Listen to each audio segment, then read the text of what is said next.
No matter how many times I rewatch this part of the Mugen Train arc, I will never be emotionally ready for what it does to me, because when I initially saw it the first time in the movie, I just assumed there's no way, one, that this demon will get away, and two, that Rengoku will die. I just figured that if one was going to happen, if Rengoku dies, then clearly the demon will die, or if the demon does get away, then Rengoku's going to live or something, right? It's hard to believe that the most powerful character seemingly that we've seen could be bested, because if so, how does Tanjiro have any hope in the world? And how do any of the Hashiras have any hope at beating the upper class demons, if not the head man himself? And to see the escalation and the fighting determination that Rengoku has, it's unlike anything we've ever seen. And I think Tanjiro is probably a lot of people in this episode screaming, "Coward, how dare you run away?" And the fact that it got so under this character's skin that we know how he feels about weak people. Tanjiro to him is but an ant that he wants to crush for that comment, but it's not him that he's running from, it's the sun that is a one-shot KO. And I remember initially when I was looking at opinions of this arc, the fact that Rengoku dies and, the person, his murderer, gets away, it rubbed a lot of people the wrong way initially, at least from what I saw. Maybe it changed over, when more and more people saw it. But I think it goes to show you that it's not guaranteed, that it's not just about being a story where the main characters always get out scot-free or that the cool characters just survive. They're supposed to be devastating in the upper ranks, and the fact that, someone as great as Rengoku just wasn't enough.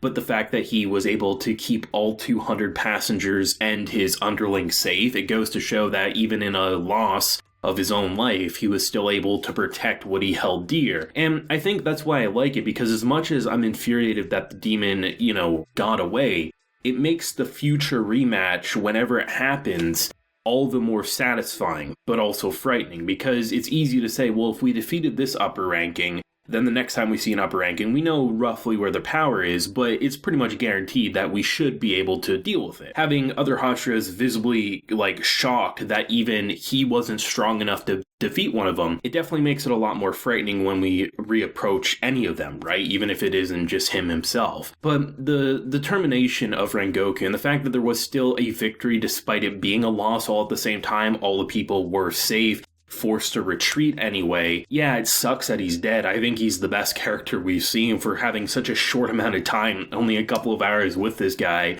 He left such an impact. But to see, literally, if you take a look at this fight, every time you think it couldn't look visually better, they somehow make it look visually better. The flames and just the determination, this is, in my opinion, one of Ufotable's best animated fight scenes they've ever done. And I imagine this will probably look very good in comparison to the whole series, but I imagine there's future fights that, if given the same attention, which they should be, will probably look better than this. And that's insane to think about, from the colors to just the expressions, from the demon to Rengoku's side, just everything about it. But I think my favorite visual detail is more on the subtle side, where when he's trying to slice through his neck and you can see just the muscles twitch, when the blade's going through his neck, you can feel it's just inching away, or the stomach pain from literally clenching the arm so it wouldn't be able to be pulled away.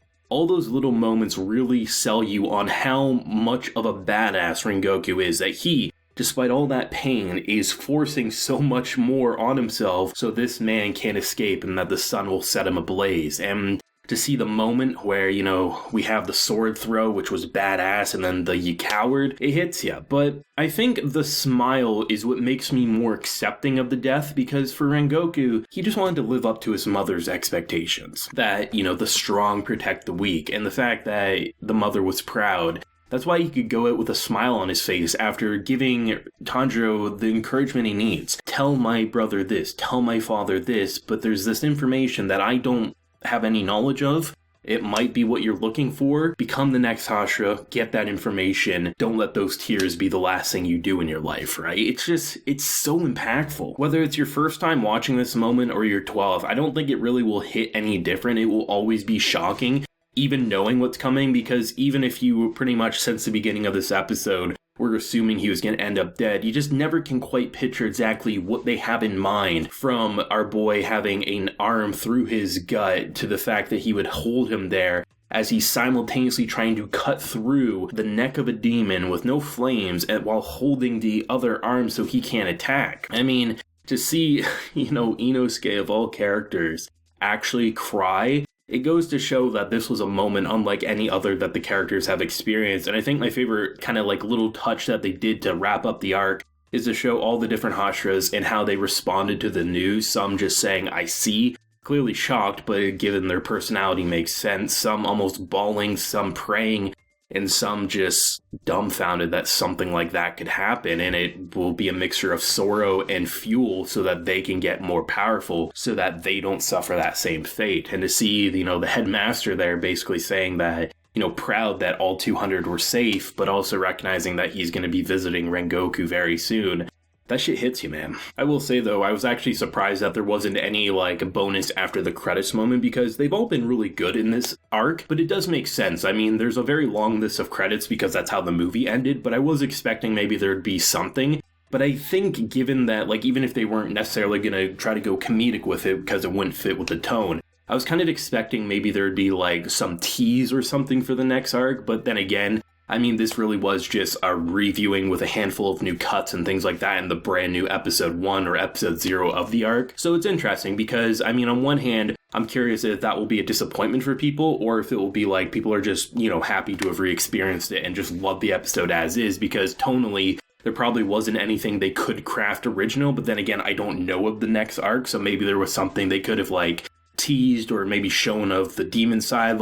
It would have been cool maybe just to have an extra cut of the demon fleeing and maybe seeing who he meets up with or something. I don't know. Just there's definitely, my mind's wondering where it's going next, but I guess really time will tell, right? That's the best we can do. But this episode and moment I think is the best Demon Slayer has seen today. And from what I hear, there's going to be moments in the next core that are going to be even better potentially. Demon Slayer is just a different beast in a different league of its own, where the giant flaming swords can be just as powerful as tears falling, and I think that's what makes all the characters breaking down in disbelief so great, because it's not just Hanjo, who, it's hard for him because, one, he cared about Rengoku, but it's a shattering realization that for all his progress, the new wall is even worse than anything he could imagine. How the hell is he supposed to scale it? And that's kind of why I love Inosuke just saying, let's go train, because that's all you can really do. I mean, I love this arc. It was great in a rewatch. I like being able to break it down a little more by scene, but having the episodic videos.